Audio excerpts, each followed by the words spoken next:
c'est que le retour du Seigneur vise. Vous savez, Dieu fait tout dans un but. Le psalmiste, je pense que c'est Salomon qui l'a dit.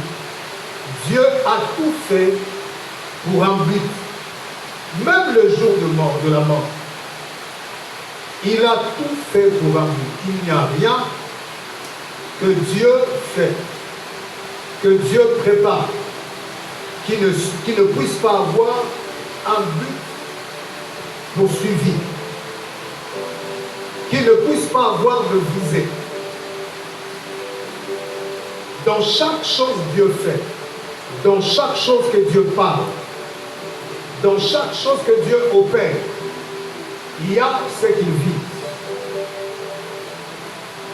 Et lorsque nous parlons du retour du Seigneur, il y a par ce retour le but pour lequel le retour va avoir lieu.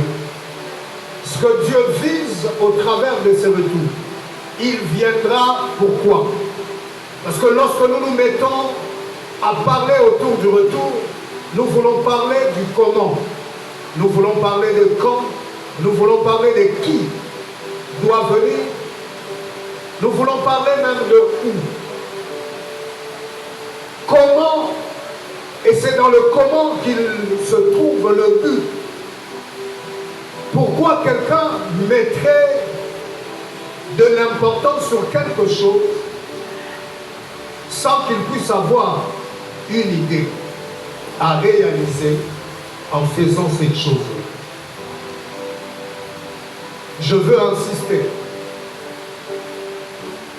Chaque chose que Dieu fait pour toi, il y a un but pour lequel il le fait. Il y a ce que Dieu vit en vous emmenant dans cette église, pas ailleurs. Il y a ce que Dieu vit. Pour nos amis qui sont descendus hier, dans les eaux de baptême, ici, pas ailleurs, il y a ce que Dieu vit. En vous considérant comme membre de l'église, comme serviteur, il y a ce que Dieu vit.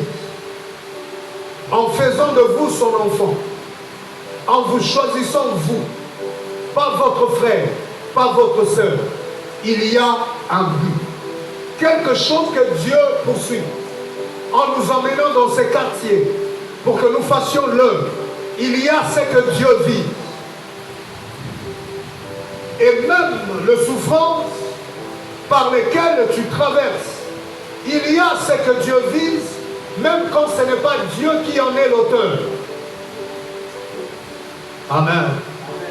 Même quand Dieu n'est pas l'auteur de cette souffrance, de cette maladie, même quand ce n'est pas Dieu qui est derrière ces combats, mais il y a quand même quelque chose que Dieu vise au travers des épreuves et même au travers des tentations que le diable vous avoue. Je me l'ai encore dit, dans la conscience de ce qui est bien et ce qui est mal, qui s'est activé en toi. Cette petite voix dans ton cœur qui parle, qui te dit pas ça, pas comme ça, pas de cette façon. Il y a ce que Dieu vit.